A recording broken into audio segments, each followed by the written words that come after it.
23 जुलाई को देश का आम बजट आने वाला है। पूरा देश वित्त मंत्री के पिटारे में क्या है ये जानने के लिए बेकरार है।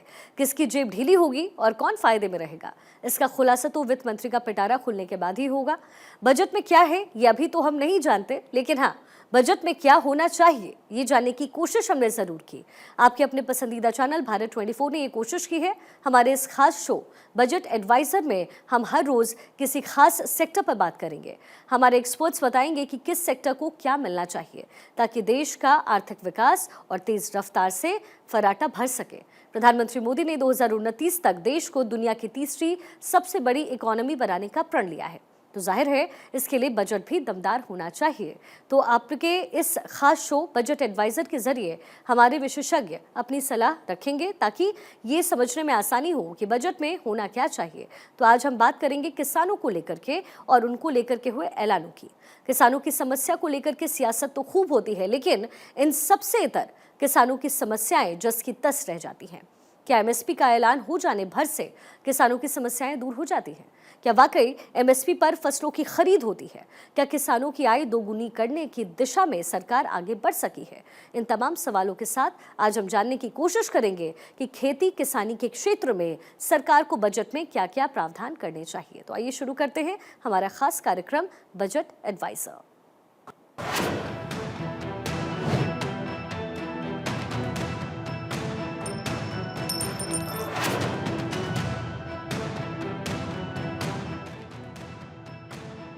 तो बात हो। हाँ, कुछ तो बात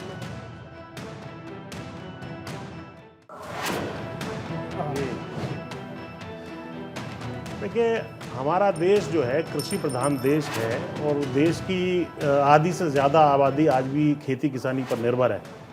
तो जितना हमारा जो है किसान मजबूत होगा, खेती किसानी मजबूत होगी, उतना ही जो है देश की अर्थव्यवस्था मजबूत होगी। सही बात। तो इसके लिए जो है फसलों की अच्छी कीमत किसान को मिलनी बहुत आवश्यक है। और जो एमएसपी की लीगल गारंटी की जो मांग है वो बहुत ही उचित मांग है किसानों की। दूसरा, एक पीएम किसान योजना जो सरकार ने दी हुई है, बड़ी अच्छी योजना है।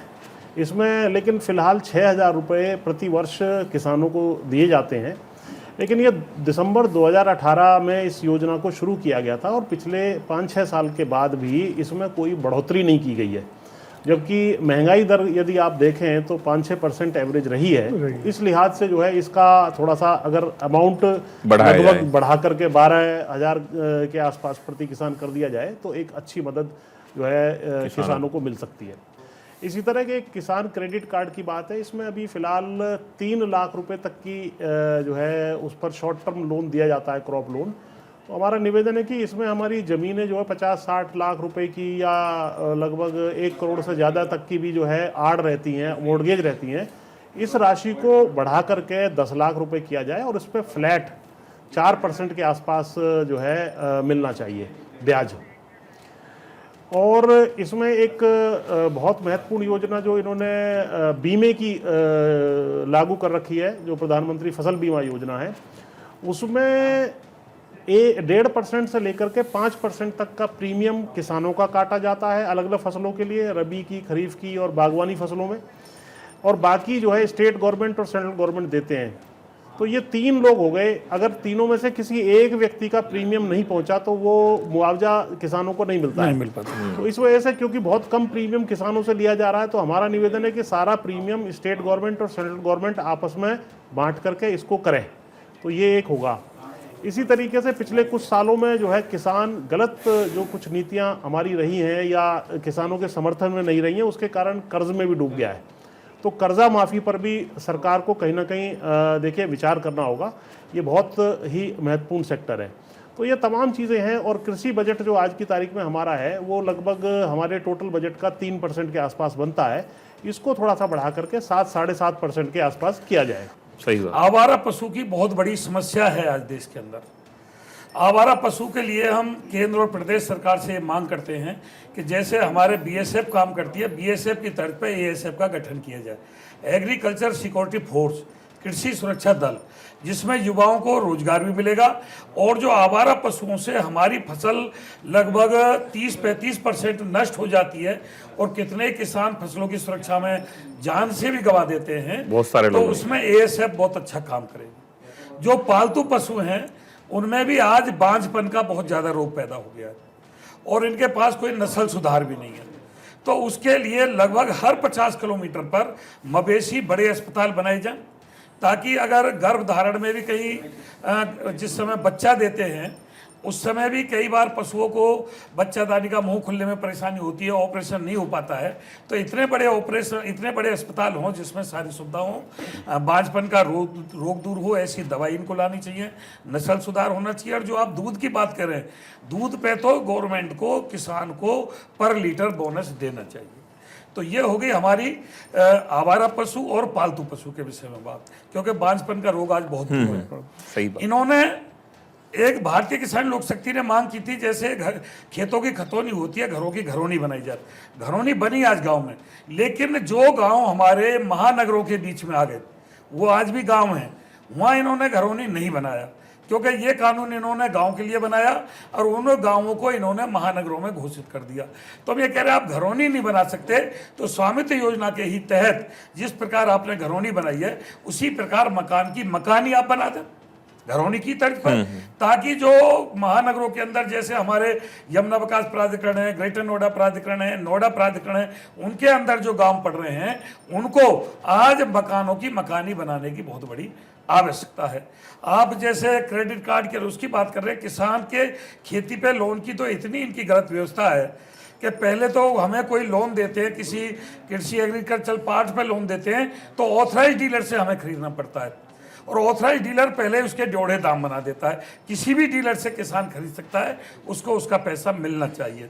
दूसरा यह है कि हमारी कृषि पर जबकि खेती की बहुत ज़्यादा कीमत होती है, ये कॉमर्शियल लोन देने का इनका प्रावधान नहीं है, कॉमर्शियल लोन भी इनको खेती पर देना चाहिए। उसी प्रकार इनका जो है ये जो बीमा है, बीमा ये जो हमारा जो प्राकृतिक आपदा से जो हमारा मर जाता है तो उसमें ये कहते हैं कि पूरे तहसील की 50-60% फसल जब मरेगी तो आपको बीमा का लाभ मिलेगा, जबकि पर किसान हमें बीमा ये होना चाहिए। और जो मुख्यमंत्री कृषि की जो 5 लाख रुपए देते हैं एक्सीडेंट में, तो उसमें भी जमीन दादा के नाम है, खेती हम उसका पोता कर रहा है, तो पोता अगर एक्सीडेंट में खत्म हो जाता है किसी दुर्घटना में तो उसका लाभ नहीं मिल पाता, क्योंकि उसके नाम जमीन नहीं होती।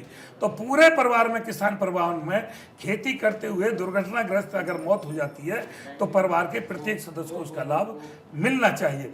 चूंकि किसान आज 50 साल पीछे है, ना तो जैसे हमारे विधानसभा राज्यसभा में शीतकालीन सत्र चलते हैं, बरसातकालीन सत्र चलते हैं, तो मैं कहता हूँ राज्यसभा, लोकसभा और विधानसभा में एक किसान सत्र भी चलना चाहिए ताकि किसानों के ऊपर चर्चा हो सके।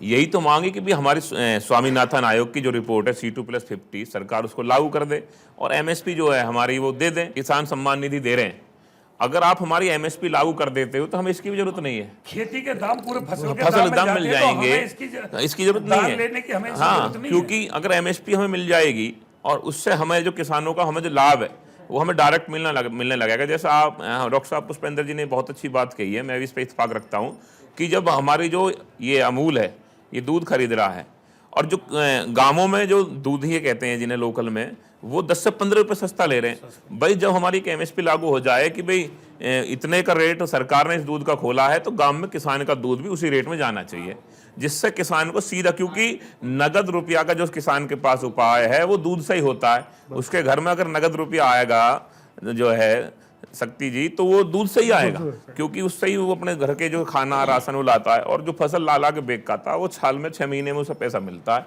तो और मैं तो एक जैसे सरकार को ये सुझाव दूंगा, जिस तरह 60 साल में टीचर की, जो आर्मी मैन है उनकी, या जो भी सरकारी महकमे हाँ बढ़ोतरी होती है, वो महंगाई बढ़ोतरी, और जो हमारे बुजुर्ग किसान 60 साल के हो गए हैं, मेरा सरकार से इस बजट में ये भी निवेदन है कि उनको भी पेंशन के रूप में पैसा देना शुरू करेंगे। हम और आप जहाँ बैठे हुए हैं नोएडा, ये उत्तर प्रदेश की 100 विंडो है, यहाँ के किसानों की जमीनें चली गई, यहाँ के किसानों की जमीन चली गई। उन्हें आज तक 10% के प्लॉट जो सरकार देती थी वो नहीं दे रही है। उनके परिवार 30-30, 35-35 साल, 3-3 पीढ़ियाँ खत्म हो गई, आप उनका मुआवजा नहीं दे रहे हो। 10 साल हो गए, अब इन्हें कुछ ऐसा करना चाहिए जिससे ये लगे कि स्टेबल सरकार आपकी है, जनता ने चुन के भेजी है। तो इन ये किसानों के सरमाएदारों की सरकार नहीं है, आम जनता की सरकार है। आम जनता ने इसमें वोट दिया है, जो हमारी सरकार है। इससे यही निवेदन है कि इस बजट में आप सब में ज्यादा काम अगर करें तो किसान पर करें, जिससे अगर अब की बार किसान नाराज हो गया तो दिल्ली को घिरने में टाइम नहीं लगेगा। जो ग्राउंड रियलिटी है कृषि सेक्टर की, उसको रखा है। पुष्पेंद्र जी ने बताया, आपने बताया कि क्या दिक्कतें हैं और क्या आपकी अपेक्षाएं हैं सरकार से। लेकिन मैं इसके साथ साथ एक चीज़ जोड़ना चाहता हूं कि एग्रीकल्चर सेक्टर में अगर विकास देखना है तो हमें वैज्ञानिक कृषि की ओर भी देखना होगा। वैज्ञानिक जो नए शोध हो रहे हैं उनको भी अमली जामा पहनाना होगा, और उससे हम अपने किसानों को सशक्त कर सकते हैं, उनकी आमदनी को बढ़ा सकते हैं, उनके आमदनी को बेहतर कर सकते हैं। जो वैज्ञानिक कृषि के लिए जो आवंटन है वो मात्र 0.6% का है, जिसको कम से कम बढ़ाकर 1% किया जाना चाहिए। और उससे होने वाले लाभ या उससे होने वाले जो शोध हैं या जो नए किस्म की प्रजातियों का निर्माण हो रहा है, जिससे बेहतर उत्पाद दिया जा सकता है, उनको किसानों तक पहुंचाया जाए, जिससे कि उनकी जो खेती बेहतर हो, उनकी आमदनी बेहतर हो, और वो आगे आगे सशक्त होते चले जाएं। और वैज्ञानिक कृषि से मेरा ये भी मानना है कि उसको बेहतर उसका जो है संचालन भी जरूरी है। क्योंकि मान लीजिए आपने 1 रुपया खर्च किया और 50 पैसे का नुकसान आप उठा रहे हैं, उसको सही तरीके से मेंटेन नहीं कर रहे हैं। कृषि प्रोड्यूस को जब वो तैयार हो जाता है उसको आप तो सही तरीके से रख रखाव नहीं कर पाते हैं, तो उससे भी नुकसान है। सिस्टम में कमी भी है। हाँ, तो वो उस सिस्टम को सुदृढ़ करने की जरूरत है। और उस सिस्टम को सरकार कर सकती है, एकदम कर सकती है, सरकार कर सकती है। प्राइवेट प्लेयर्स के साथ मशीनरी है, पूरी मशीनरी है प्राइवेट। जैसे आप बता रहे हैं वैज्ञानिक तरीके से, काफी दिन से ब्लॉक के माध्यम से गाँव में खेती की मिट्टी की जाँच होती है। ब्लॉक के कर्मचारी आते हैं, मिट्टी ले जाते हैं और उसको लैब से जांच करते हैं। लेकिन उसकी रिपोर्ट जब आती है तो वो किसान तक नहीं पहुंचती। तो उसी लेना मैं कह रहा हूँ, खर्चा हो गया मिट्टी जांच में, बेहतर वेयर हाउसिंग होनी चाहिए, कोल्ड स्टोरेज होने चाहिए, जिससे कि आप जो मान लीजिए वो किसान उत्पाद तैयार कर रहा है, उसका 10% भी अगर नुकसान हो रहा है तो वो अगर उसको हम बेहतर संसाधनों के माध्यम से तय कर सकते हैं। बाढ़ आगे किसान का सब बर्बाद हो गया। सरकार के पास सेवरी तहसीलदार है, पटवारी हैं, ये सब व्यवस्था बनाए।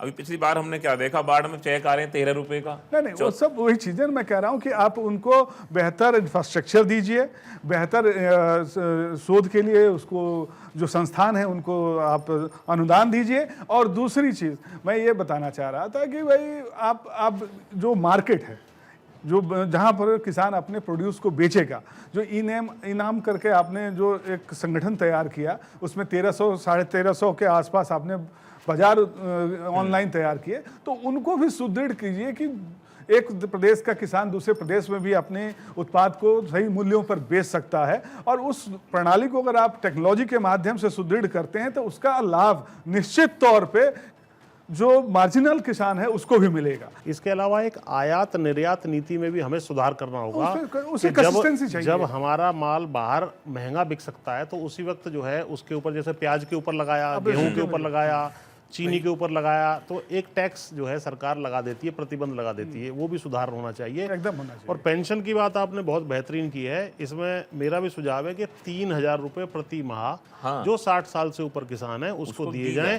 किसानों का एक हेल्थ कार्ड स्पेशल बनना चाहिए कि भाई उसको जिसमें साल भर में वो 8-10 लाख रुपया इलाज करा सके। मेरा खुद का तो मानना यह है कि भाई जिस तरह सबको सैलरी मिल रही है, पेंशन क्यों ना मिले किसान, मिले। आपने अपनी बात चला जाता है, आपने अपनी बात रखी, उससे आगे की बात क्या है? धोती में छेद पड़े हैं, कुर्ते फटे पड़े हैं, तो वो क्या पूरे जीवन चला? ये कहते हैं कि रोटी, कपड़ा और मकान, बस ये 3 चीज मूल आवश्यकता नहीं। मैं ये कहता हूँ शिक्षा, स्वास्थ्य और रोजगार, ये अगर 3 है तो रोटी, कपड़ा और मकान तो अपने आप हो गया। अब शिक्षा बिल्कुल नील है, गरीब आदमी के पकड़ से दूर है। प्राइवेट अस्पतालों की हालत देखो, हर साल कोर्स बदलते हैं, हर 2 महीने में ड्रेस बदलते हैं, एक बच्चे की 7-7 ड्रेस है। प्राइवेट अस्पताल में आम आदमी, किसान का बेटा इलाज नहीं करा सकता, समय बड़ा स्कैम है। आयुष्मान कार्ड इन्होंने बनाया। आयुष्मान कार्ड में पहले तो सबका गांव में आयुष्मान कार्ड नहीं है, फिर उसमें सारी बीमारी नहीं है, फिर उसमें सारे अस्पताल नहीं है, वही गिने चुने अस्पताल हैं, फिर ये कह रहे हैं हम 5 लाख का इलाज दे रहे हैं जी, उसमें बीमारी भी नहीं है, ओपीडी की सुविधा नहीं है, मरीज जब तक एडमिट रहता है, जब तक एकदम सभी छुट्टी हो बातें जाता जायज है हैं, तो फिर दवाई, लेकिन अभी हम मास्टर कृषि जी, क्षेत्र पे एक अगर मिनट। फोकस करते तो ज्यादा इसमें बेहतर जो है सुधार की आवश्यकता है। आपकी बात ग्रामवासियों ठीक है। के लिए, किसानों के लिए तो नहीं, है। ठीक। कृषि क्षेत्र तो अगर हमारी आर्थिक हालात सुधरेगी मास्टर जी। तो हमारी कृषि भी सुधरेगी, आपने अगर हमारी ठीक कहा। आर्थिक हालात नहीं सुधरेगी तो हमारी कृषि की हालात भी आपकी नहीं बात सुधरेगी। बिल्कुल ठीक है। अभी प्रधानमंत्री ने प्रमुख अर्थशास्त्रियों के साथ बैठक 3-4 दिन पहले की थी, उसमें यही बात निकल के आई कि ग्रामीण क्षेत्रों में जब तक जो इकोनॉमी अर्थव्यवस्था में मांग नहीं बढ़ेगी, तब तक जो है विकास नहीं होगा। मांग जब बढ़ेगी जब खेती किसानी में और किसान के हाथ में पैसा देना पड़ेगा, हमें पैसा देना पड़ेगा, बजट और बढ़ाना वो पड़ेगा। लाभकारी हम पैसा तो नहीं देना हम तो पड़ेगा, इस तब हो जाके हो गाँव में पाएगा। आप- तो इसलिए हमें इंफ्रास्ट्रक्चर की डेवलपमेंट, एग्रीकल्चर के से रिलेटेड सिस्टम तैयार करना पड़ेगा, ये सर। तैयार करना पड़ेगा, वहाँ आप रोजगार गाँव के में अवसर रह के देने देखो पड़ेंगे। ना, गांव के आदमी की रोजाना की या मासिक आय कितनी है, वार्षिक आय कितनी है? जितनी एक किसान परिवार की वार्षिक आय है उतना तो उस पर बिजली का बिल बन जाता है बिजली का गाँव बिल में। बन तो तो उसकी अब वो बिजली का बिल दे या बच्चों की शिक्षा करवाए हम तो या बच्चों का सुनो, इलाज इस पे- करवाए, इस बिजली पे- का इस बिल तरफ माफ तो होना सरकार को चाहिए, ध्यान देना आवारा होगा। पशुओं के इस ऊपर पे कानून हमारा- होना मुझे चाहिए। याद आ गया, आपने सही MSP कहा की है कि भाई लीगल इन्होंने जब मांग जो सरकार, आपकी हो इनकी जाए सरकार है। बनी, इन्होंने कहा हम 12 बिजली फ्री देंगे किसान को। अब क्या कर रहे हैं, ये 12 पे मीटर लगा रहे हैं, जिसको हमारा संगठन डॉक्टर साहब का, मास्टर जी का, हम तो इसका विरोध कर रहे हैं, इन 12 के मीटर को उपाड़ें। नहीं, ये जायज मांग है, एकदम भाई जायज मांग है, सीधी सी होना बात, चाहिए। फ्री दे रहे हो ये तो फ्री दे रहे हो, क्या मीटर क्यों चलता है? लगा रहे हो? और फिर गांव की कृषि की बिजली नहीं, गांव में जो आदमी गांव में रहता है, आती, उसको उसकी भी- घरेलू बिजली भी नॉर्मल होने चाहिए। उसका बिल। एक और वो मुद्दा- पे ही नहीं कर पाएगा। एक और मुद्दा, क्योंकि समय भी थोड़ा कम है, एक और मुद्दा उठा देता हूँ। देखिए, आज की तारीख में हमारे यहाँ जो फर्टिलाइजर की सब्सिडी दी जाती है वो वास्तव में कंज्यूमर की सब्सिडी है, क्योंकि जो फर्टिलाइजर की सब्सिडी दी जाती है उससे ड्योड़े रेट हमारे एमएसपी में से काट लिए जाते हैं। जाते ये हैं। मुद्दा बहुत लोगों को पता नहीं है। हाँ। यानी 200 रुपए प्रति कुंटल यदि फर्टिलाइजर पे सब्सिडी मिली तो एमएसपी मेरी 300 रुपए घट जाएगी। वो इस किसान की विषय पे जेब से हमने जा रहा लिखा भी है, तो किसान की जेब से चला किसान जाता की है। जेब से जा तो रहा ये है। सुधार होना चाहिए, ये और सुधार होना MSP भी- इसको MSP भी जो रेक्टिफाई करने की घोषित हो जरूरत है। महंगाई को जी। देखते हुए तो तब जाके कहीं सन हमारा 67 में किसान हमारे रेट सशक्त क्या हो थे, पाएगा। उस समय तनख्वाह क्या थी, सोने के, लोहे सोने के, के, ईंट के रेट के। क्या थे, उस समय गेहूं के रेट क्या थे, और उस अनुपात से आज हमारे फसलों के रेट नहीं बढ़े, विलोम अनुपात से बढ़े, समान अनुपात से नहीं बढ़े। अगर महंगाई और फसलों के दाम समान अनुपात से चलते तो आज किसान घाटे की खेती बिल्कुल नहीं करता। आपको जान के आश्चर्य होगा कि 1.5 लाख करोड़ का तेल, खाद्य तेल हम वही। वहाँ आयात करते हैं। आयात करते हैं। आप अगर यहाँ अच्छी एमएसपी दे दो और फसलों को हम सरसों यही है, तैयार बाकी कर चीज़ें बाहर से हैं, क्यों हम मंगाने यही पड़ेंगे? आयात खरीदने का देश बंदोबस्त को कर लो, कितना पैसा बचेगा, तो है जी? हमारा काफी पैसा और बचेगा, दलहन किसानों पर को भी अच्छा किसान को मिलेगा। तुम भाव नहीं भाव दे नहीं रहे दे। और बाहर से महंगा आप खरीद रहे हो। वहां से मंगा रहे लेकिन हैं। मास्टर, एक और इशू है फूड प्रोसेसिंग। ठीक है, किसान अपने उत्पाद को तैयार कर रहा है, खेती मेहनत कर रहा है, लेकिन उसके प्रोडक्ट खराब हो रहे हैं, तो उसको फूड प्रोसेसिंग इंडस्ट्री को हमें सशक्त करने की जरूरत है। आज हम 10% जो उत्पाद है उसको प्रोसेस कर पाते हैं, जबकि हमारे देश के अंदर इतनी क्षमता है कि हम 50% तक भी फूड एक प्रोसेस और को कर समस्या सकते आ रही है, जो हैं, जिससे कीटनाशक कि दवाइयाँ देश का किसान बहुत जो आर्थिक तौर से कीटनाशक दवाइयाँ सशक्त हो। प्राइवेट जो बाजार है वो बिल्कुल डुप्लीकेट बना रहा है। नकली। इतने किसानों का दवाई छिड़कते ही पूरी फसल फसलों का नष्ट हो नाश रही हो है, गया है, बीमार और हो गया। कंपनियों पे कोई जुर्माना नहीं है। किसानों के पूरी उससे देश की फसल जनता नष्ट बीमार हो रही है। इसका दवाई छिड़कने से इसका पूरी फसल इसका जल वो जाती निकल के है। आया है, किसानों के अस्थमा की बीमारी हुई है उससे। हाँ, हाँ, बीमारी किसान हुई नहीं, है। आम कैंसर जैसे लोगों को क्या बीमारी हो रही है, कैंसर खा रहे जैसे हैं। से बीमारी हो रही है। एनसीआर में सबसे ज्यादा कैंसर का रोग है। एनसीआर क्षेत्र में देख लो, कैंसर का रोग सबसे ज्यादा है। नहीं, तो इसकी कुल मिला तरफ भी के गवर्नमेंट मेरा को ये ध्यान मानना देना है कि इन तमाम जो मुद्दे हम लोगों ने यहाँ पे चर्चा किए, उन मुद्दों को सरकार को अपने बजट में शामिल करना चाहिए, और आप लोग जो ग्राउंड पे आप देख रहे हैं वो आप बता रहे हो, और ऐसे मुद्दे हैं जो जिनसे सरकार मुंह नहीं मोड़ तैयार सकती। कर रही नहीं, है, हम जो और कंपनी वो 400, वास्तव में 600, हम तो 600 वो मुद्दे रख रहे हैं जो किलो के आम बीज किसान तैयार की कर रहे जरूरत हैं। है। उन पे इनकी कोई पाबंदी नहीं, कोई रोक नहीं कि 600 रुपए किलो का बीज ये कंपनी क्यों बेच रही है, और उस बीज की गारंटी भी नहीं है कि सही है या कैसा है। नहीं, ऐसा और ही। एक अगर चीज- गलत निकल जाए बीज, किसान बो दे गारंटी पे, गलत निकाल दे, कंपनी में कोई जुर्माना नहीं।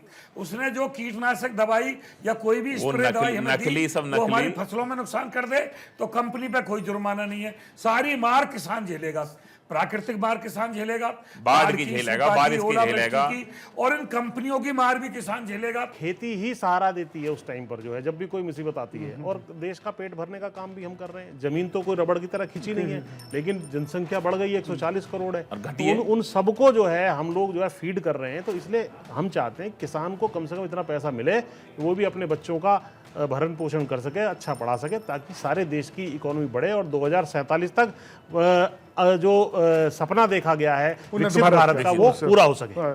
इसमें जो है ना सबसे सच्चाई, मैं पहले बोल चुका, भैया ने सही, जो भाई जब सब कुछ बंद हो गया, हवाई जहाज, रेल, पूरी जिंदगी रुक गई, उस समय भी किसान खेत में काम कर रहा था, किसान नहीं रुका। और आप आंकड़े उठा कर देखें, कोरोना के जितने भी हुए हैं उसमें आप देखें तो ग्रामीण क्षेत्र में इसका असर कम रहा, क्योंकि किसान खेत में था, पूरे परिवार वहां रहे। घर जो लोग शहर से भी गांव में पहुंच गए वो बच गए। धन्यवाद।